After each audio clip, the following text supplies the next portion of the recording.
السلام عليكم ورحمة الله وبركاته. إن الحمد لله نحمده ونستعينه ونستغفره ونعوذ بالله من شرور أنفسنا ومن سيئات أعمالنا. من يهده الله فلا مضل له ومن يضلل فلا هادي له. وأشهد أن لا إله إلا الله وحده لا شريك له وأشهد أن محمدا عبده ورسوله أما بعد. فقد قال الله تعالى في القرآن العليم: يا أيها الناس اتقوا ربكم الذي خلقكم من نفس واحدة وخلق منها زوجها وبث منهما رجالا كثيرا ونساء واتقوا الله الذي تساءلون به والأرحام إن الله كان عليكم رقيبا. يا أيها الذين آمنوا اتقوا الله وقولوا قولا سديدا يصلح لكم أعمالكم ويغفر لكم ذنوبكم ومن يطع الله ورسوله فقد فاز فوزا عظيما. يا أيها الذين آمنوا اتقوا الله حق تقاته ولا تموتن إلا وأنتم مسلمون. إن أصدق الحديث كتاب الله وأحسن الهدي هدي محمد صلى الله عليه وسلم وشر الأمور محدثاتها وكل محدثة بدعة وكل بدعة ضلالة وكل ضلالة في النار. சொல்லிலே சிறந்தது அல்லாஹ்வுடைய சொல் என்றும் செயல்களிலே வழிகாட்டுதல்களே சிறந்தது அல்லாஹ்வுடைய தூதர் அகிலத்திற்கெல்லாம் அருள்படை அண்ணலும் பெருமகனார் நபிகள் நாயகம் ஸல்லல்லாஹு அலைஹி வஸல்லம் அவர்களுடைய செயல்கள் என்றும் மார்க்கத்திலே புதுமையாக புகுத்தப்பட்டவைகள் எல்லாம் அனாச்சாரங்கள் ஒவ்வொன்றுமே வழிகேடுகள் அனைத்துமே நரகத்திற்கு கொண்டு செல்லும் என்று அல்லாஹ்வுடைய தூதர் அவர்கள் அச்சமூட்டி எச்சரிக்கை செய்வார்கள். கண்ணியத்திற்குரிய எல்லாம் வல்ல அல்லாஹ்வின் நல்லடியார்களே, சகோதரர்களே, சகோதரிகளே, சிறப்புக்குரிய இந்த ஜும்மாவுடைய தினத்தில் அழிவை தருகின்ற அதீத ஆசைகள் என்கின்ற தலைப்பில் ஒரு சில செய்திகளை நாம் அறிந்து கொள்ள இருக்கின்றோம்.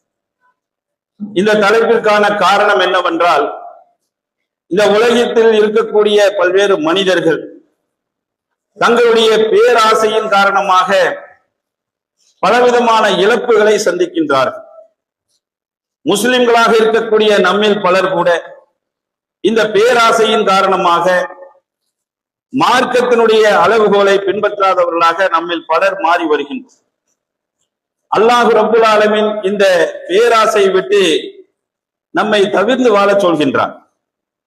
அல்லாஹ் திருமறை குர்ஆனில் சொல்லும் பொழுது, வலா ததமன்னு மா ஃபல்லல்லாஹு பிஹி பஹலக்கும் அலா பஹலின் லிரிஜாலி நஸீபும் மிம்மக்தஸபு வலின் நிசாஇ நஸீபும் மிம்மக்தஸபன வஸ்அலுல்லாஹ மின் ஃபல்லிஹி.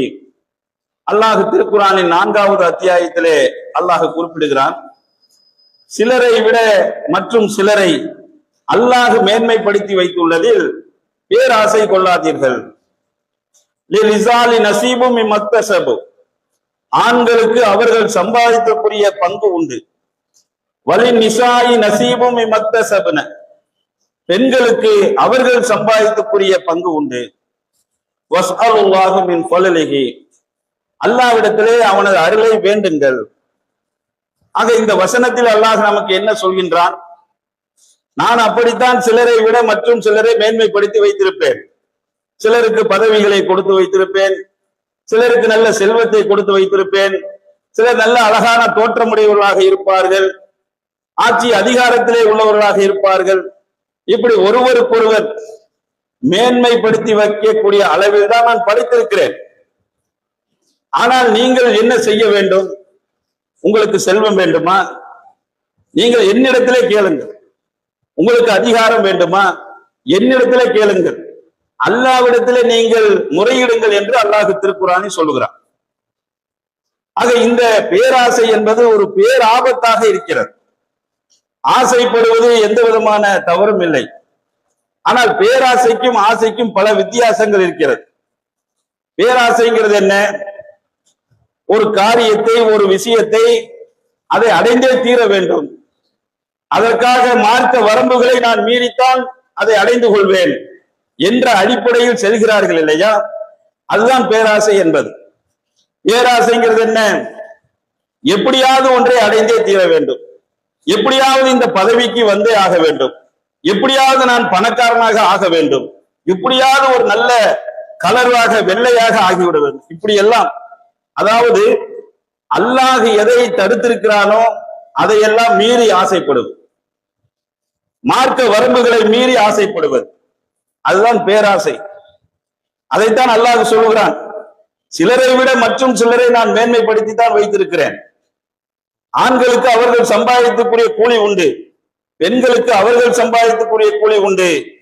நீங்கள் அல்லாஹ்விடத்திலே வஸ்அலுல்லாஹு மின் ஃபலிஹி, அல்லாஹ்விடத்திலே அவனது அருளை வேண்டுங்கள், அவனிடத்துல கேளுங்க. யா அல்லாஹ் எனக்கு செல்வத்தை கொடு, எனக்கு நல்ல கல்வியை கொடு, எனக்கு நல்ல அதிகாரத்தை கொடு, எனக்கு நல்ல பதவியை கொடு, இப்படியெல்லாம் நீங்க அல்லாஹ்விடத்திலே கேளுங்க. ஆனால் அதை அடைவதற்காக வேண்டி குறுக்கு வழிகளிலே மார்க்க வரம்புகளை மீறி செயல்பட்டு விடாதீர்கள். இது பேராசையில் வரக்கூடியது. ஆக இந்த பேராசை குறித்து நமக்கு அல்லாஹ்வுடைய தூதர் நபி ஸல்லல்லாஹு அலைஹி வஸல்லம் அவர்கள் நமக்கு சொன்னார்கள். ஆதமுடைய மகனுக்கு தங்கத்தினாலான ஒரு ஓடை இருந்தாலும் கூட அவன் இன்னொரு ஓடை வேண்டும் என்று விரும்புவான். அவனது வாயை மண்ணுதான் நிரப்பும் என்று, சவக்குழியிலே அவனது வாயை மண்ணுதான் நிரப்பும் என்று நபி ஸல்லல்லாஹு அலைஹி வஸல்லம் அவர்கள் சொன்னார்கள். திருந்தி பாவ மன்னிப்பு கேட்டவர்களை தவிர. சஹீஹுல் புகாரில வரக்கூடிய செய்தி. ஒரு தங்கத்தினால் ஆன ஒரு ஓடை இருக்கிறது என்றால் எவ்வளவு பெரிய விஷயம். ஒரு ஆறே ஓடுது அவனுக்காக, ஆனா திரும்பவும் வேண்டும், இன்னொரு ஆறு வேண்டும், அப்படி விரும்புறானா இல்லையா? அப்போ இது போன்ற ஆசை உள்ளவனாக, பேராசை உள்ளவனாக மனிதன் இருக்கின்றான். அவனது வாயை மண்ணுதான் நிரப்பும் என்று ரசூலுல்லாஹ் சொன்னாங்க. இன்னும் அல்லாஹ் திருமறை குர்ஆனில் சொல்லுகிறார், அல்ஹாக்குமுத் தகாசுர் ஹத்தா ஸுர்துமுல் மகாபிர். மன்னரைகளை சந்திக்கும் வரை செல்வத்தை தேடுவது உங்களுடைய கவனத்தை திருப்பி விட்டது. மன்னரைகளை சந்திக்கிற வரைக்கும் அவனுக்கு அந்த செல்வத்தை தேடணுங்கிற அந்த பேராசை அவனை கவனத்தை திருப்பி விட்டது, மார்க்கத்தை விட்டு அவனை திருப்பி விட்டது. இந்த பேராசைக்காரர்கள் பேராபத்துக்குரியவர்கள் என்று விளங்கிக் கொள்ள வேண்டும். இந்த பேராசைக்காரர்களை மிக இலகுவாக ஏமாற்றி விடலாம், ஏமாற்றி விடுகிறார்கள். நாம தமிழகத்தில் பார்த்தோமா இல்லையா? ஈமு கோழி என்று ஒரு மோசடி நடந்தது, மிகப்பெரிய மோசடி. 2 லட்சம் கட்டுங்க, 5 லட்சம் கட்டுங்க, ஒரு இடத்தை பிடிங்க, இந்த கோழியை நாங்க உங்களுக்கு கொடுக்குறோம், அதை நீங்க வளர்த்து கொடுத்தா போதும், உங்களுக்கு 10 லட்சம் ரூபாய் தர்றோம், இப்படி எல்லாம் சொல்லி ஆசை வார்த்தை காட்டி கோழியை வாங்க வைத்து பண்ணை வீடுகளை பிடிக்க வைத்து மக்களை ஏமாற்றினார்களா இல்லையா? இந்த பேராசைக்காரர்கள் சிந்திக்க மாட்டார்கள். காசு எப்படி வந்தாலும் பரவாயில்ல, பொருளாதாரம் எந்த வழியில வந்தாலும் பரவாயில்ல, அது சரியா தப்பா என்றெல்லாம் யோசிக்க மாட்டார்கள். அவர்களுடைய இந்த ஆசை, பேராசை காரணமாக சீக்கிரமா பணக்காரன் ஆகணும், இதுதான் அவருடைய லட்சியமாக இருக்கு. சீக்கிரமா பணக்காரன் ஆகணும் அப்படிங்கிறதுக்காகவே குறுகிய அந்த குறுக்கு வழிகளிலே கையாளுவார்கள். அப்படிப்பட்ட இந்த ஈமு கோழியிலே மோசடி நடைபெற்று தப்பு எங்கேயோ ஓடிட்டான். பொருளாதார இழப்பு ஏற்பட்டதா இல்லையா? மண்ணுளி பாம்பு என்று சொல்லி ஏமாற்றினார்கள். நகைச்சீட்டு, ஏலச்சீட்டு, சிட்பண்ட்ஸ், இப்படியான எத்தனை வகையிலான மோசடிகளில் மக்கள் பணத்தை கொடுத்து ஏமாந்தார்கள். இவர்களெல்லாம் பேராசையின் காரணமாக ஏமாறக்கூடியவர்கள். அப்ப இவர்களை ஏமாற்றுவது என்பது மிக எளிதாக இருக்கிறது. இந்த பேராசைக்காரர்கள் மிக இலகுவாக ஏமாந்து விடுவார்கள். இன்னும் சொல்ல போனால் அல்லாஹ்வுடைய மார்க்கத்தை விட்டு மிக இலகுவாக வெளியேறி விடுவார்கள். பேராசையின் காரணமாக மிக இலகுவாக அல்லாஹ்வுடைய நினைவை விட்டு வெளியே சென்று விடுவார். அல்லாஹ் திருமறை குர்ஆனே சொல்கிறான், யா அய்யுஹல்லதீன ஆமனூ லா துல்ஹிக்கும் வ அம்வாலுக்கும் வலா அவுலாதுக்கும் அன் திக்ரில்லாஹ். நம்பிக்கை கொண்டவர்களே, உங்களுடைய பொருள் செல்வமும் மக்கள் செல்வமும் அல்லாஹ்வுடைய நினைவை விட்டும் அது தடுத்து விட வேண்டாம். அல்லாஹ் எச்சரிக்கை செய்கிறான். நம்பிக்கை கொண்டவர்களுக்கு எச்சரிக்கை செய்கிறான். உங்களுடைய பொருள் செல்வம் இருக்கிறது, மக்கள் செல்வம் இருக்கிறது, அல்லாஹ்வுடைய நினைவை விட்டு அது தடுத்து விட வேண்டாம். நீ காசுக்காக, பொருளாதாரத்திற்காக வேண்டி அல்லாஹ்வுடைய நினைவை விட்டு தடம் புரண்டாத, அல்லாஹ் எச்சரிக்கை செய்கிறான். இப்ப அல்லாஹ்வுடைய நினைவு வர வேண்டும். ஒரு பொருளாதாரத்தை தேடுகிறோம் என்று சொன்னால் அல்லாஹ் அதை எப்படி திரட்ட சொல்லி இருக்கிறான், எப்படி தேட சொல்லி இருக்கிறான் என்பதை கவனத்தில் வைக்க வேண்டுமா இல்லையா? வட்டியின் மூலமாக பொருளாதாரத்தை திரட்டுகிறார்கள். காசு இருக்கிறது, பொருளாதாரம் இருக்கிறது என்பதற்காக வட்டியின் மூலமாக பொருளாதாரம், அது பேராசை. அல்லாஹ் ரப்பல் ஆலமீன் வட்டியை தடை செய்து விட்டான். யம்ஹகுல்லாஹு ரிபா வ யுர்பி ஸதகா. அல்லாஹ் வட்டியை அழித்து விட்டான். தர்மங்களைத்தான் அல்லாஹ் வளர்த்திருக்கிறார். யா அய்யுஹல்லதீன ஆமனு தக்குல்லாஹ வ தரு மா பகிய மினர் ரிபா இன் குன்தும் மூமினீன். நம்பிக்கை கொண்டோரே, நீங்கள் உண்மையான இறை நம்பிக்கையாளர்களாக இருந்தால் அல்லாஹ்வை அஞ்சியவர்களாக வர வேண்டிய வட்டியை விட்டுருங்க. அல்லாஹ் திருக்குர்ஆனில் சொல்லுகிறானே, எத்தனை வசனங்கள், எத்தனை எச்சரிக்கைகள். வட்டி வாங்கி சாப்பிடாத, பொருளாதாரத்தை நீ மக்களுக்கு உங்களிடம் இருக்கக்கூடிய பொருளாதாரத்தை யாராவது கடன் கேட்டா கடன் கொடுங்க, தர்மம் செய்யுங்க, அதை விட்டுட்டு வட்டி வாங்கி சாப்பிடாதீங்க என்று அல்லாஹ் எச்சரிக்கை செய்கிறார். ஆனால் இந்த வட்டியில தான் போய் மக்கள் நிறைய பேர் விழுகிறார்கள். வட்டி வாங்கி சாப்பிடக்கூடியவர்களாக இருக்கிறார்கள். எல்ஐசியில இன்சூரன்ஸ் மூலமாக சாப்பிடுகிறார்கள். ஒத்திக்கு குடியிருப்பதன் மூலமாக வட்டியை அனுபவிக்கிறார்கள். சிப்பன்சிகள் மூலமாக, ஏலச்சீட்டுகள் மூலமாக வட்டியை அனுபவிக்கிறார்கள். இப்படி வட்டி இல்லாத வீட்டை பார்க்க முடியுமா? வட்டி தான் எல்லா தரப்பிலையும் ஒவ்வொரு முஸ்லிம்களுடைய வீடுகளையும் தாண்டவமாடி கொண்டிருக்கிறது. ஒரு பொருளாதாரத்தை நீங்க பாருங்க, பேராசையின் காரணமாக செல்வத்தை திரட்டியாக வேண்டும், பணக்காரன் ஆகியாக வேண்டும் என்பதற்காக வட்டியின் மூலமாக பொருளாதாரத்தை திரட்டுகிறார்கள். அப்ப இது எவ்வளவு பெரிய வழிகேட்டுல கொண்டு போய் செலுத்துகிறது. பேராசை தானே இதுக்கு காரணம். அடுத்தவங்க வீட்டுல இருக்கக்கூடிய பொருள்களை பார்ப்பது. அவங்க வீட்டுல பிரிட்ஜ் இருக்கு, ஏசி இருக்கு, வாஷிங் மிஷின் இருக்கு, நல்ல செல்வந்தரா இருக்க, இப்பதான் வந்தாங்க, ஒரு வருஷம் தான் ஆச்சு, அதுக்குள்ள பெரிய பணக்காரர்கள் ஆயிட்டாங்க, நாமளும் சீக்கிரம் பணக்காரன் ஆகணும், நாமளும் சீக்கிரம் செல்வந்தர்களாக ஆகணும் அப்படிங்கிற அந்த பேராசை அவர்களை தவறான வழியிலே கொண்டு செல்கிறது. அல்லாஹ்வுடைய நினைவை விட்டு தடுத்து கொண்டிருக்கிறது. தடுக்கிறதா இல்லையா? வட்டியின் மூலமாக திரட்டுவது, வரதட்சணை மூலமாக, திருமணத்தின் மூலமாக பொருளாதாரத்தை திரட்டுவது, அடுத்தவருடைய காசுக்கு ஆசைப்பட்டு வரதட்சணை மூலமாக தேடிக்கொள்வது, மோசடி செய்து பொருளாதாரத்தை சம்பாதிப்பது, லஞ்சத்தின் மூலமாக சம்பாதிப்பது, அடுத்தவருடைய நிலங்களை அபகரித்துக் கொள்வது, இதெல்லாம் பேராசை. இந்த பேராசையின் காரணமாக அல்லாஹ்வுடைய நினைவை விட்டு இவர்கள் வெளியே செல்கிறார்களா இல்லையா? இதெல்லாம் பொருளாதாரம் என்ற அடிப்படையில் மட்டுமல்ல, அல்லாஹ்வுடைய நினைவை விட்டு தடுக்கக்கூடியதாக ஆகிவிடுகிறது. 5 நேர தொழுகை கடமை. இன்ன ஸலாத்த கானத் அலல் முஃமினீன கிதாபம் மௌகூதா. இந்த தொழுகை என்பது நம்பிக்கையாளர்களுக்கு நேரம் குறிக்கப்பட்ட ஒரு கடமை. அந்த நேரத்துல வந்துதான் தொழுகணும். 5 நேரம் தொழுவது ஒரு முஸ்லீமுடைய கட்டாயமான கடமை. அந்த தொழுகையுடைய நேரத்தில் கூட வியாபாரம் செய்யக்கூடியவராக இருக்கிறார்களா இல்லையா? தொழுகையுடைய அந்த வக்து போய் விடுகிறது. லுஹருடைய வக்து அசர் வரை இருக்கிறது, அசர் போகட்டும், அடுத்து மகரீப் வருகிறது, மகரீப் போகட்டும், எல்லாத்தையும் மொத்தமா சேர்த்து இரவு நேரத்துல எல்லாத்தையும் தொழுதுக்கலாம். இப்படி இருக்கிறார்களா இல்லையா? வியாபாரத்திற்காக வேண்டி தொழுகையை விடுகிறார்கள். அல்லாஹ் ஜும்மா தொழுகையை கடமையாக ஆக்கி இருக்கிறான். யா அய்யுஹல்லதீன ஆமனு தக்குல்லாஹ், அல்லாஹ் திருக்குர்ஆனில் சொல்லுகிறானா இல்லையா? இதா நூதிய லிஸ்ஸலாத்தி மின் யௌமில் ஜும்அத்தி ஃபஸ்கௌ இலா திக்ரில்லாஹ். அல்லாஹ் திருக்குர்ஆனில் என்ன சொல்கிறான்? ஜும்மா தொழுகைக்காக அழைக்கப்பட்டு விட்டால் உங்களுடைய வியாபாரத்தை விட்டுவிட்டு தொழுகைக்கு வந்து விடுங்கள். தொழுகை முடிந்தவுடன் நீங்கள் அல்லாஹ்வுடைய அருளை தேடுங்கள் என்று அல்லாஹ் சொல்லுகிறானா இல்லையா? பூமியில் பறந்து விரிந்து நீங்க உங்களுடைய பொருளாதாரத்தை தேடிக்கிறீங்க. அப்ப அல்லாஹ் சொல்லக்கூடிய விதிமுறை என்ன? நீங்க ஜும்மா தொழுகைக்காக வாங்க என்று சொல்லக்கூடிய அறிவிப்பு மட்டுமல்ல, இந்த ஜும்மா தொழுகைக்கு நீங்க வந்தீங்கன்னா உங்களுடைய வியாபாரத்தையும் சேர்த்து விட்டுட்டு வாங்க என்று சொல்றான்ல. வியாபாரத்தை விட்டுட்டு நம்ம வருகிறோமா? நிறைய மக்கள் வியாபாரத்தை யாராவது செஞ்சுக்கிட்டு இருப்பாங்க, கடையில வேற ஆள் இருக்கும், அங்க வியாபாரம் நடந்து கொண்டு இருக்கிறது, இவரு பள்ளிவாசலுக்கு தொழுக வந்துடுறாரு. இப்படித்தான் நடக்குது. எப்படியாவது அந்த பொருளாதாரத்தின் மீது இருக்கக்கூடிய அந்த ஆசை தாங்க இதுக்கு காரணம். இது பேராசை. அல்லாஹ்வுடைய நினைவை விட்டு அது உங்களை தடுத்து விட வேண்டாம். அல்லாஹ் சொல்லுகிறானா இல்லையா? தொழுகையை விட்டு தடுக்கக்கூடியதாக எது இருக்கிறது? இந்த பேராசை இருக்கிறது. இப்ப அல்லாஹ்வுடைய நினைவை விட்டு தடுக்கக்கூடியதாக இந்த பேராசை இருக்கிறது என்றால் இது நம்முடைய உள்ளத்திலிருந்து அது அகற்றப்பட வேண்டும். பேராசைக்காரர்கள் குறிப்பாக கஞ்சத்தனம் மிக்கவர்களாக இருப்பார்கள். அவன் இருந்து காசு 10 ரூபாய் வாங்கிட முடியாது. பேராசைக்காரர்கள் இலகுவாக ஏமாந்து விடுவார்கள்.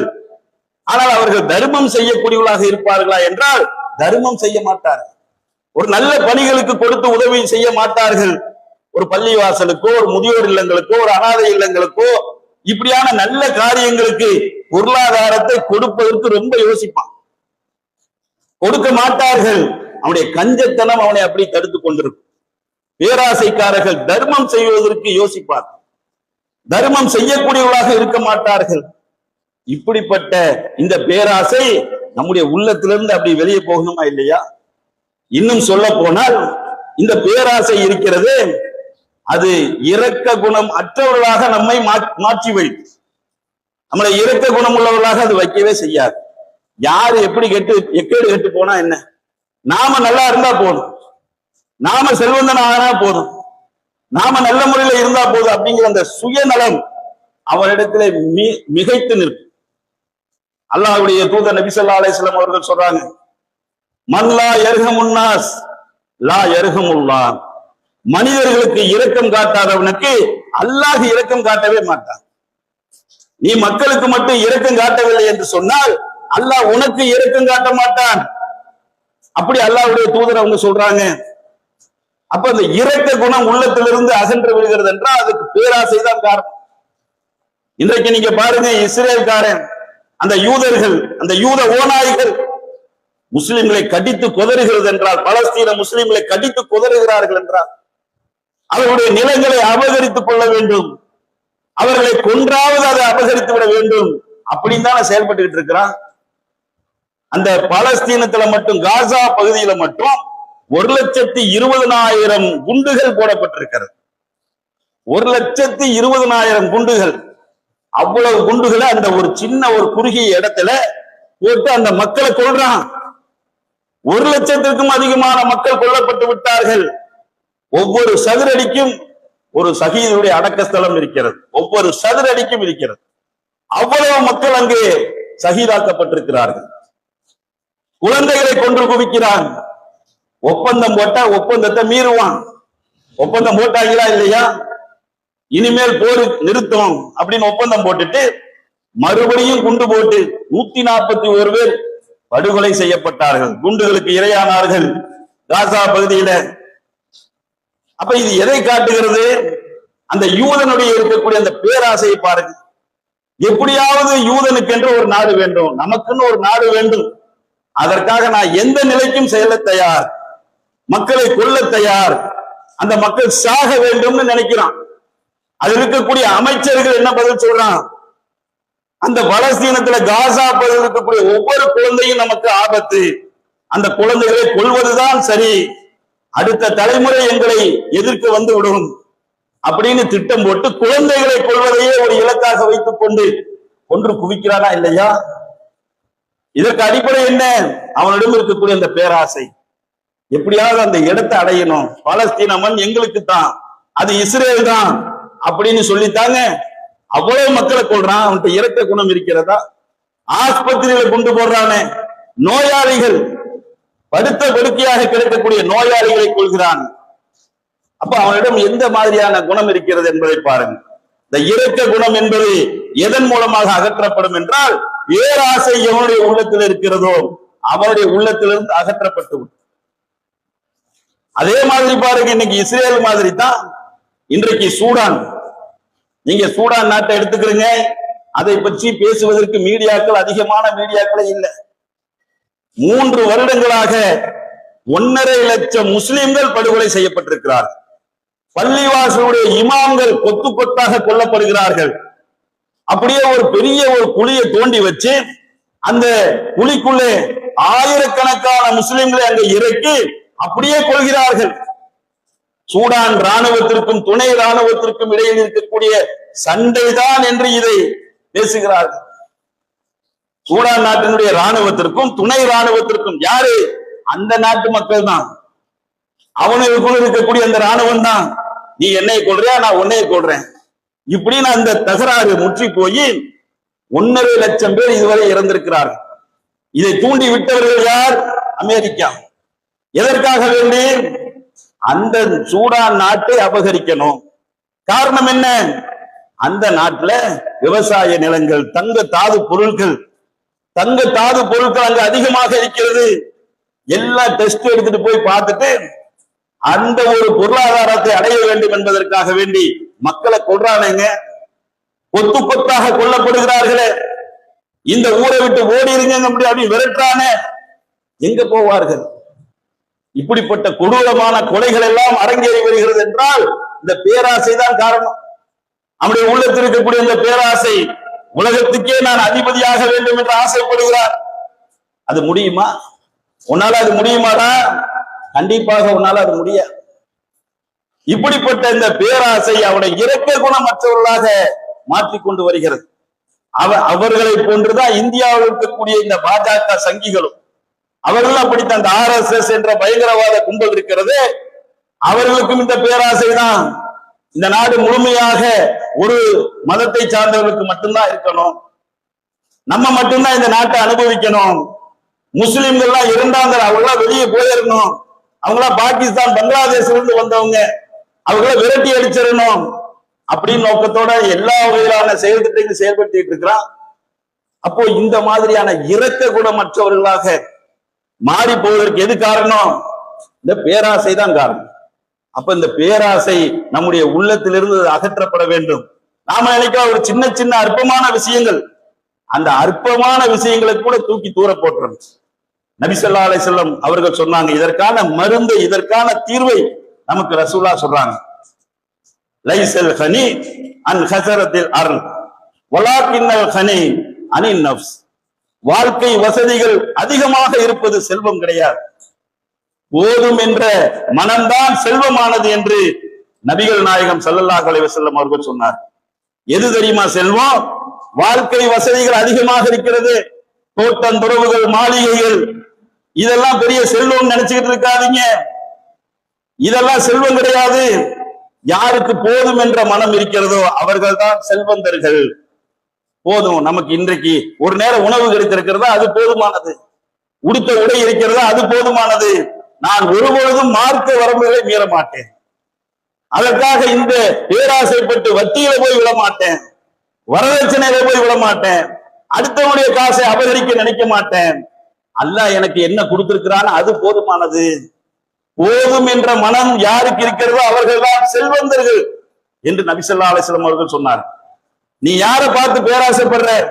பெரிய பெரிய அம்பானிகளையும் அதானிகளையும், அவெல்லாம் பெரிய பெரிய மாட மாளிகைகள் வசிக்கிறானே, அவன் அப்படி இருக்கிறானே இப்படி இருக்கிறானே, பெரிய பதவிகள்ல இருக்கிறானே, பெரிய அதிகாரத்தில் இருக்கிறானே, பெரிய செல்வந்தர்களாக இருக்கிறானே, அப்படி நீ போடா போட்டுக்காதே, அவெல்லாம் பெரிய செல்வந்தன் கிடையாது.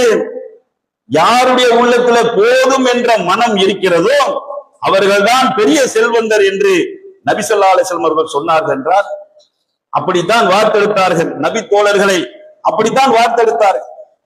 ஹக்கீம் பின் ஹிசாம் என்று சொல்லக்கூடிய நபி தோழர், அதிகமாக நாம பயான்கள்ல சொல்லி இருக்கிறோம். இந்த நபி தோழர் சொல்கிறார், சஅல்துஹு ரசூலுல்லாஹி ஸல்லல்லாஹு அலைஹி வஸல்லம் ஃபஅதனி. ஒரு முறை அல்லாஹ்வுடைய தூதர் நபி ஸல்லல்லாஹு அலைஹி வஸல்லம் அவர்கள் சில உதவி பொருட்களை கொடுத்து வந்தார்கள். நான் கேட்டேன், எனக்கு சில உதவி பொருட்களை கொடுங்கள் கேட்டேன். ஃபஅதனி, ரசூலுல்லாஹ் எனக்கு கொடுத்தாங்க. சும்ம சஅல்துஹு, திரும்பவும் நான் கேட்டேன். ஃபஅதனி, திரும்பவும் ரசூலுல்லாஹ் எனக்கு கொடுத்தாங்க. சும்ம சஅல்துஹு, திரும்பவும் நான் கேட்டேன். ஃபஅதனி, திரும்பவும் ரசூலுல்லாஹ் எனக்கு கொடுத்தாங்க. கொடுத்துட்டு ரசூலுல்லாஹ் சொன்னாங்க, யா ஹக்கீம், ஹக்கீமே, இன்னல் மால, இந்த செல்வம் இருக்கிறது, குல்வத்த ஹலீரா, இது பசுமையானதும் இனிமையானதுமாக இருக்கிறது. இதை யார் போதும் என்ற எண்ணத்தோடு அதை எடுத்துக் கொள்கிறாரோ அவருக்கு அதிலே பரக்கத்து செய்யப்படும், அபிவிருத்தி ஏற்படும். யார் அதை பேராசையோடு இன்னும் வேணும் இன்னும் வேணும் என்று யார் எடுத்துக்கொள்கிறாரோ அவருக்கு அதிலே பரக்கத்து செய்யப்படாது. ஹக்கீமே, கொடுக்கிற கைதான் உயர்ந்தது, வாங்குற கை தாழ்ந்தது என்று ரசூலுல்லாஹ் சொல்றாங்க. இதை கேட்ட மாத்திரத்திலே ஹக்கீம் ரலியல்லாஹு அவர்கள் உடனே ரசூலுல்லாஹ் சொல்றாங்க, வல்லாஹி, அல்லாஹ்வின் மீது ஆணையாக, அல்லாஹ்வுடைய தூதரே, இனிமேல் நான் யாரிடமும் உதவி கேட்க மாட்டேன், யார் உதவி பொருள் கொடுத்தாலும் அதை நான் வாங்க மாட்டேன் என்று ஒரு உறுதிமொழி எடுத்துக்கொண்டேன். அதன் அடிப்படையில் பாருங்க, அந்த நபித்தோழர் எப்படி உறுதியாக இருக்கிறார். அபூபக்கர் சித்திக் ரலியல்லாஹுவுடைய ஆட்சி காலம் வருகிறது. இந்த நபித்தோழரோ கஷ்டப்படக்கூடியவராக இருக்கிறார், வறுமையில் வாடிக்கொண்டிருக்கிறார். அவருக்கு ஜக்காத்துடைய உதவி பொருள்கள் கொடுத்து அனுப்பப்படுகிறது. அப்பொழுது ஹக்கீம் ரலியல்லாஹு அவர்கள் அதை வாங்க மறுத்து விடுகிறார். அதற்கடுத்து உமர் ரலியல்லாஹுடைய ஆட்சி காலம், அந்த ஆட்சி காலத்தில் கூட ஹக்கீம் ரலியல்லாஹு அவர்களுக்கு உதவி பொருட்கள் கொடுத்து அனுப்பப்படுகிறது. அப்பொழுதும் அதை வாங்க மறுத்து விடுகிறார். வாங்க மறுத்த நிலையில் தான் அவர் மரணத்தையும் தழுவுகிறார். எப்படிப்பட்ட ஒரு நபித்தோழர் பாருங்க. அல்லாஹ்வுடைய தூதர்கள் சொன்ன உபதேசம் என்ன? போதும் என்ற மனம் யாருக்கு இருக்கிறதோ அதில்தான் பரக்கத் இருக்கிறது, அபிவிருத்தி இருக்கிறது. இந்த செல்வத்தை நீ பேராசையோடு எடுத்துக்கொள்ளாதே என்று சொன்னார்களே ஒரு உபதேசம். அதாங்க உண்மை. இந்த உலக வாழ்க்கைங்கிறது என்ன, இந்த செல்வம்ங்கிறது என்ன, இதெல்லாம் அற்பமானது. அல்லாஹ் திருமறை குர்ஆன்ல அப்படித்தான் சொல்றான். ஜுய்யின லின்னாஸி ஹுப்பு ஷஹவாத்தி மினன் நிசாஇ வல் பனீன வல் கனாதிரில் முகந்தரதி மின தஹபி வல் ஃபில்லதி வல் கைலில் முஸவ்வமதி வல் அன்ஹாமி வல் அர்ஸ் தாலிக மதாஹுல் ஹயாத்தத் துன்யா.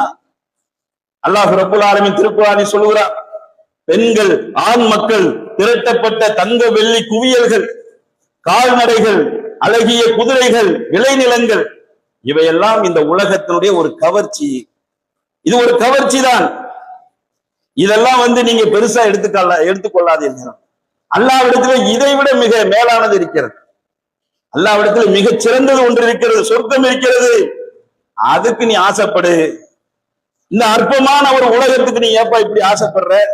இதெல்லாம் அழியக்கூடியது, கவர்ச்சிகரமானது, இதெல்லாம் விளையாட்டானது, வீணானது.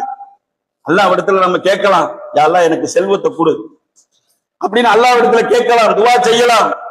ஆனால் அதை அடைவதற்காக குறுக்கு வழிகளிலே, மார்க்கம் தடுத்த வழிகளிலே நாம் அந்த பொருளாதாரத்தை அடைந்தோம் என்றால் அது பேராசை, அது பெரிய ஆபத்திலே முடியக்கூடியது. அதைத்தானே நபி ஸல்லல்லாஹு அலைஹி வஸல்லம் அவர்கள் ஹக்கீம் ரலியல்லாஹு அவர்களுக்கு சொல்றாங்க, இதை யார் போதும் என்ற எண்ணத்தோடு அதை எடுத்துக் கொள்கிறாரோ அவருக்குத்தான் அதிலே பரக்கத்து ஏற்படும். யார் இதை பேராசையோடு எடுத்துக் கொள்கிறாரோ, பேராசைனா என்ன, எப்படியாவது அதை அடைஞ்சே ஆகணும் அப்படிங்கிறது, எப்படியாவது நான் அதை அந்த பொருளை அடைஞ்சே தீருவேன் அப்படிங்கிற அந்த எண்ணத்துல எப்படியா ஜெயிச்சு ஆகணும். ஜெயிக்கிறது பிரச்சனை இல்லைப்பா, மார்க்கம் தடுத்திருக்கிறது, அந்த வழியில நீ முயற்சி செஞ்சாயா? மார்க்கம் தடுத்த வழியிலே நீ அதை அதை அப்புறப்படுத்தினாயா? மார்க்கம் தடுத்த வழியில தானே நீ முயற்சி செய்கிறாய். அல்லாஹ் எதை தடுத்திருக்கிறானோ அந்த வழியைத்தான நீ போய் திரும்ப திரும்ப அதிலேயே மோதிக்கொண்டிருக்கிறாய். அப்ப இது நமக்கு அழிவு பாதை அது காட்டாதா? அழிவு பாதை நோக்கி தான் செல்லும். அல்லாஹ் ரப்புல் ஆலமீன் தன்னுடைய திருமறை குர்ஆனில் சொல்லுகிறானே, அல்லாஹ்வுடைய நினைவை விட்டு இந்த பொருளாதாரங்களை தடுத்து விடக் கூடாது என்று அல்லாஹ் சொல்லுகிறானே. எதற்காக வேண்டி? அல்லாஹ்வுடைய நினைவை விட்டு அது தடுத்து விடக்கூடாது. ஒரு பொருளாதாரத்தை நாம தேடுகிறோம் என்றால் அதுல யோசிக்கணும், அல்லாஹ்வை நினைச்சு பார்க்கணும், இது நம்மை கவனத்தை திருப்புகிறது, அது வேண்டாம் நமக்கு அப்படிங்கிற சிந்தனை நமக்கு வரணுமா இல்லையா? ஒரு தொழுகையை தவற விடுகிறோம் என்றால் அதை அப்புறம் பார்த்துக்கலாம், அல்லாஹ் நம்ம அல்லாஹ் தானே, நம்ம அல்லாஹ்ட்ட எப்ப வேணாலும் துவா செஞ்சு கேட்டுக்கலாம், பாவ மன்னிப்பு தேடிக்கலாம். இப்படியா? நம்ம அல்லாஹ் தாங்க நரகத்தை தயாரிச்சு வச்சிருக்கிறான். மா சலக்குக்கும் ஃபீ சக்கர், உங்களை இந்த சக்கரிலே நுழைய வைப்பது என்று சொர்க்கவாசிகள் நரகவாசிகள் கேட்கிறாங்க. உங்களை எதுப்பா இந்த சக்கர் என்ற நரகத்தில் நுழைய வைத்தது? அந்த நரகத்துல நீங்க இருப்பதற்கு என்ன காரணம் அப்படின்னு கேட்கும் பொழுது அந்த நரகவாசிகள் என்ன சொல்றாங்க, என்ன பதில் சொல்றாங்க? காலு லம் நகு மினல் முஸல்லீன், நாங்கள் தொழுகையாளியாக இருக்கவில்லை, உலகத்துல வீணான காரியங்களை மூழ்கி கிடந்தோம், இப்படித்தான பதில் சொல்றாங்க. அப்ப தொழுகையாளியாக இல்ல, வீணான காரியங்களை மூழ்கியாச்சு. களிமா சொல்லி இருக்கிறோம், ஏகத்துவ களிமா சொல்லி இருக்கிறோம். அப்போ அந்த அடிப்படையில் நாம் உறுதியா இருக்கணுமா இல்லையா? அல்லாஹ்வுடைய நினைவை விட்டு தடுக்கக்கூடிய இந்த அற்பமான இந்த பொருளாதாரத்துல அதுல நாம வீழலாமா? பேராசையோடு அதை எடுத்துக்கொள்ள நினைக்கலாமா? அது எங்க கொண்டு போய் நம்ம சேர்க்கும்? நரகத்துல கொண்டு போய் சேர்த்து விடுகிறார். அப்போ அன்பார்ந்த சகோதர சகோதரிகள், நம்ம ஒரு விஷயத்தை சிந்தித்துக் கொள்ள வேண்டும். இந்த பேராசை என்பது நம்மை கஞ்சத்தனம் மிக்கவர்களாக அதை ஆக்குகிறது, இரக்க குணம் அற்றவர்களாக அதை நம்மை மாற்றுகிறது. பேராசைக்காரர்களாக இருந்தோம் என்றால் மிக இலகுவாக அடுத்தவர்களுக்கு நாம் ஏமாறக்கூடியவர்களாக மாறிவிடுகிறோம். இப்படியான பலவிதமான வழிகேடுகள் அல்லாஹ்வுடைய நினைவை விட்டு தடுக்கக்கூடியதாக இந்த அதீத பொருளாதார ஆசை என்பது இருக்கிறது. அதனாலதான் அல்லாஹ் சொல்றான், வலா ததமன்னு மா ஃபல்லல்லாஹு பிஹி பகலக்கும் அலா பகலின், சிலரை விட மற்றும் சிலரை அல்லாஹ் மேன்மைப்படுத்தி வைத்துள்ளதில் பேராசை கொள்ளாதீர்கள். லிரிஜாலி நஸீபு மிம்மக்தஸபு, ஆண்களுக்கு அவர்கள் சம்பாதிக்கக்கூடிய கூலிதான் உண்டு. வலி நிசாஇ நஸீபு மிம்மக்தஸபுன, பெண்களுக்கு அவர்கள் சம்பாதிக்கக்கூடிய கூலி உண்டு. வஸ்அலுல்லாஹு மின் ஃபலிஹி, அல்லாஹ்விடத்திலே அவனது அருளை வேண்டுங்கள். அப்படி அல்லாஹ் சொல்லுகிறானே, அதனால அல்லாஹ்விடத்தில் நம்ம கேட்கலாம். இந்த பேராசை நம்முடைய உள்ளத்திலிருந்து அது அகற்றப்பட வேண்டும். போதும் என்ற எண்ணம் நமக்கெல்லாம் வர வேண்டும். நபி தோழர்களுடைய வாழ்க்கையெல்லாம் அப்படித்தான் இருந்துச்சு. நபி ஸல்லல்லாஹு அலைஹி வஸல்லம் உருவாக்கிய அந்த நபி தோழர்கள் போதும் என்ற எண்ணத்தோடு தான் வாழ்ந்தார்கள். அதன் அடிப்படையில் வரக்கூடிய கஷ்டங்களை சகித்துக் கொண்டார்கள். எதற்காக வேண்டி? மறுமையில வெற்றி அடையணும். போதும் என்கிற எண்ணத்தோடு வாழ்வதை பெரிய லட்சியமாக கொண்டு வாழ்ந்திருக்கிறார்கள் என்பதை அறிந்து நம்முடைய உள்ளத்திலும் இந்த போதும் என்ற எண்ணம் நமக்கு வர வேண்டும் என்று சொல்லிக்கொண்டு இந்த முதல் உரையினை நிறைவு செய்கிறார். அஸ்ஸலாமு அலைக்கும்.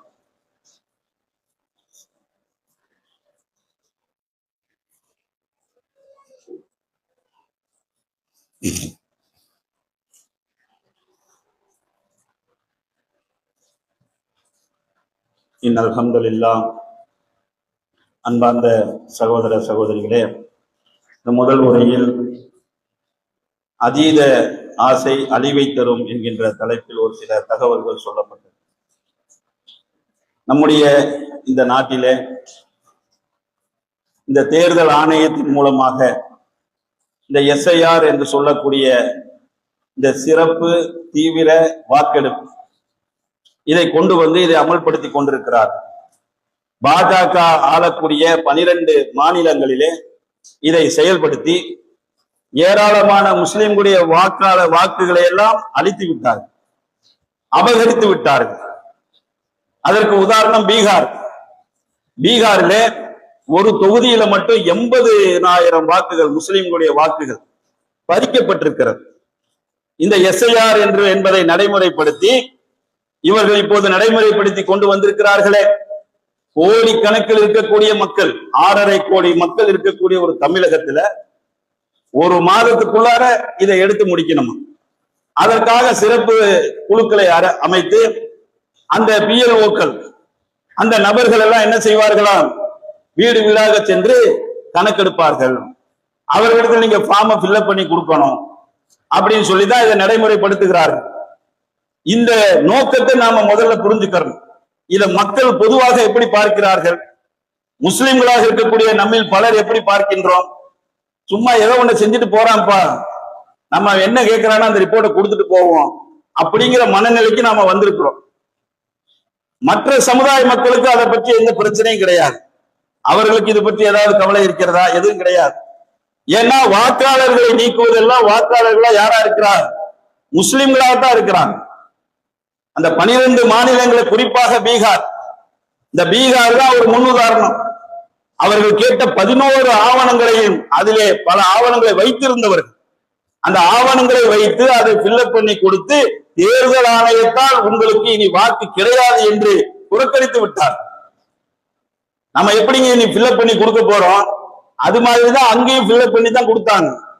அந்த கணக்கெடுப்பு வரும்பொழுது அதை சரியாக ஃபில்அப் பண்ணி கொடுத்தவர்கள் தான், அவர்கள் தான் புறக்கணிக்கப்பட்டிருக்கிறார்கள். அப்ப இது தேர்தல் ஆணையத்துக்குரிய ஒரு வேலையா? இது தேர்தல் ஆணையம் என்பது வருடமும் அவர்கள் SSR என்று சொல்லி கணக்கெடுப்பு நடத்துவார்கள். பெயர் மாற்றம், முகவரி மாற்றம், இறந்தவர்கள் யாரெல்லாம் இறந்திருக்கிறார்களோ அவர்களுடைய கணக்கெடுப்பு, இப்படி எல்லாம் கணக்கெடுப்பதுதான் அவர்களுடைய வேலை. வருடம் இந்த பணி நடக்கும். ஆனால் இப்பொழுது SIR என்று வருவதற்கு என்ன காரணம்? அந்த NRCயை நடைமுறைப்படுத்துவதற்குத்தான் இந்த வேலையை செய்கிறார்கள். அது அவர்களுடைய நோக்கத்தை அவர்கள் முறையாகவே அறிவிக்கிறார்கள். நாங்கள் இதை SIR என்று நடைமுறைப்படுத்துவதற்கு என்ன காரணம் என்றால், பங்களாதேஷிலிருந்தும் பாகிஸ்தானிலிருந்தும் பல மக்கள் ஊடுருவி விட்டார்கள், இந்தியாவுக்குள்ளே ஊடுருவி விட்டார்கள். அவர்களை நாம சரியாக பிரிச்சாகணும், கணக்கெடுக்க ஆகணும். அதற்குத்தான் இந்த நடைமுறை என்று பப்ளிக்காகவே அறிவிக்கிறார். அப்ப இது பீகாரில் இருக்கக்கூடிய முஸ்லிம்கள் அவர்களுடைய வாக்குகள் பறிக்கப்பட்டதற்கான காரணம் தெரியுதா இல்லையா? இனி அவர்கள் என்ன செய்யணும்? அந்த வாக்குரிமைக்காக வேண்டி அவர்கள் கோர்ட்டு வாசலுக்கு நடந்துகிட்டு எங்களுடைய வாக்குகள் ஏன் புறக்கணிக்கப்பட்டது அப்படிங்கிறதுக்காக வேண்டி அவர்கள் இனி அங்கு செல்ல வேண்டிய ஒரு நிலைமை இருக்கிறது. அப்ப இதை அவசரமாக நடைமுறைப்படுத்த வேண்டிய அவசியம் என்ன? இந்த எஸ்ஐஆரை குறுகிய காலத்திற்கு 1 மாதம், நவம்பர் 4 இருந்து டிசம்பர் 4 வரை, அதற்கடுத்து 1 மாதம், இப்படியாக குறுகிய மாதத்திற்குள் குறுகிய நாட்களுக்குள் இவ்வளவு மக்களிடத்தையும் ஒரு சில நபர்கள் போய் சந்திச்சிருவாங்களா? இப்ப வேண்டும் என்று இது திட்டமிட்டு இவர்களுடைய சதிதான். அந்த சிஏஏவை நடைமுறைப்படுத்த வேண்டும் என்றால் என்ஆர்சி கணக்கெடுப்பு அவசியம். ஏனென்றால் சிஏஏ என்பது சட்டமாக ஆகிவிட்டது. அதை நடைமுறைப்படுத்தணும்னா என்ஆர்சி கணக்கெடுப்பு தேவை.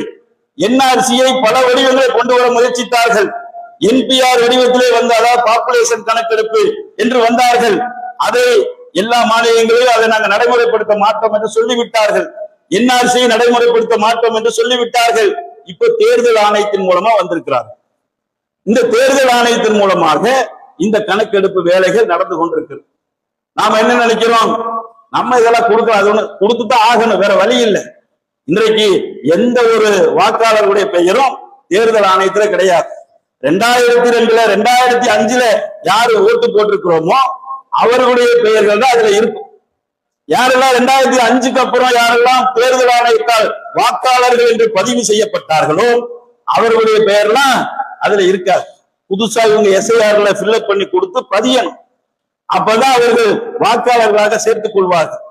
அப்ப இவ்வளவு பெரிய சூழ்ச்சி நடந்து கொண்டிருக்கிறது. அப்போ நாம கவனமாக இதை கையாளுவதற்கு நாம முயற்சி செய்ய வேண்டும். அந்த படிவத்தை நாம ஃபில்அப் பண்ணி கொடுத்துதான் ஆகணும். என்ன விளைவுகள் ஏற்படுது என்பதையெல்லாம் நம்ம அல்லாட்ட விட்டுருவோம். நாம இதற்கான முயற்சிகள், எல்லா விதமான முயற்சிகளையும் நாம என்ன செய்வோம்? நாம செய்வது நம்முடைய தலையெழுத்து ஆயிடுச்சு. அதுக்கு ஒண்ணுமே பண்ண முடியாது. படிவத்தை ஃபில்அப் பண்ணி தான் கொடுத்தாகணும். அரசியல்வாதிகள் தலையில கட்டி விட்டான். அது தேர்தல் நேரத்தில் அவங்க தான் ரொம்ப ஸ்பீடா வேலை செய்வாங்க. அவங்களுக்காக இந்த வேலைகள் நடந்து கொண்டிருக்கிறது. அதனால இதில் இருக்கக்கூடிய சூழ்ச்சிகளை எல்லாம் அல்லாஹ் அதை முறியடிக்க வேண்டும் என்று துவா செய்து என்னுடைய இந்த 2ஆம் முறையினை நிறைவு செய்கிற. அடுத்தபடியாக நம்முடைய கம்பம் தௌஹீத் ஜமாத் பள்ளிவாசல் நிறைய கஷ்டங்களுக்கு மத்தியிலே இந்த நிர்வாகம் நடந்து கொண்டிருக்கிறது. இதையெல்லாம் நீங்கள் அறிவீர்கள். பள்ளிவாசலுக்கு இருக்கக்கூடிய இமாமுக்கு உரிய சம்பளங்கள் கொடுக்க முடியவில்லை. அதே போன்ற நிர்வாக செலவுகள், ஒரு கரண்ட் பில் பாத்தீங்கன்னா ஆச்சரியமா இருக்கு, 6000 ரூபாய் கரண்ட் பில்லே வருகிறது என்று சொல்கிறார். அவ்வளவு சிரமத்துக்கு மத்தியில இந்த நிர்வாகம் நடைபெற்று கொண்டிருக்கிறது என்றால் அப்போ அந்த சிரமத்தை போக்கக்கூடிய பொறுப்பு இங்கு வரக்கூடிய நம்முடைய மக்களுக்கு ஒரு பொறுப்பாக இருக்கிறது. அடுத்த வார ஜும்மாவுடைய வசூல் பள்ளிவாசலுடைய நிர்வாக செலவுகளுக்காக எடுக்கப்பட இருக்கிறது. தாராளமாக உங்களுடைய பொருளாதாரத்தை அல்லாஹ்வுடைய பள்ளிவாசலுக்காக, சமுதாய பணிகளுக்காக நீங்கள் வாரி வழங்க வேண்டும் என்று கேட்டுக்கொண்டு என்னுடைய இந்த 2ஆம் முறையினை நிறைவு செய்ய. அஸ்ஸலாமு அலைக்கும்.